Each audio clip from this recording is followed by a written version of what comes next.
इमाम मूसा काजिम अलैहिस्सलाम के वालिद गिरामी इमाम जाफर सादिक अलैहिस्सलाम और वालदा हमीदा खातून, जिनके बारे में इमाम जाफर सादिक अलैहिस्सलाम फरमाते हैं कि हमीदा खालिस सोने की मानद, हर आलूदगी से पाक, खुदावंद आलम के मलाइका इसकी हिफाजत करते रहे, यहाँ तक कि वो मेरे पास पहुँच गई और ये अल्लाह की तरफ से मेरी इज्जत और मेरे बाद आने वाले हुज्जत खुदा की वजह से है। यानी हजरत इमाम मूसा काजिम अलैहिस्सलाम की वालिदा।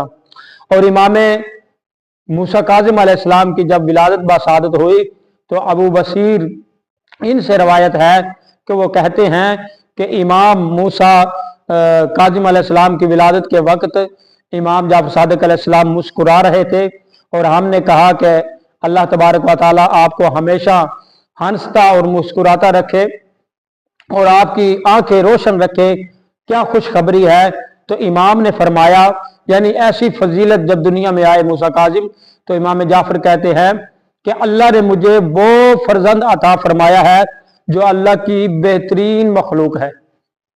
इमाम मूसा काजिम अलैहिस्सलाम के बारे में। और इमाम जाफर सादिक फरमाते हैं कि जनाब हमीदा खातून ने मुझे इतला दी है कि जब इस बच्चे ने दुनिया में पहला कदम रखा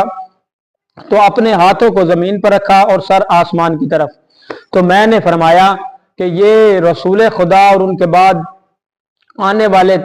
12 इमाम, यानी जितने इमाम हैं, ये उनकी अलामत है। इमाम मूसा काजिम अलैहिस्सलाम का जो लक़ब काजिम है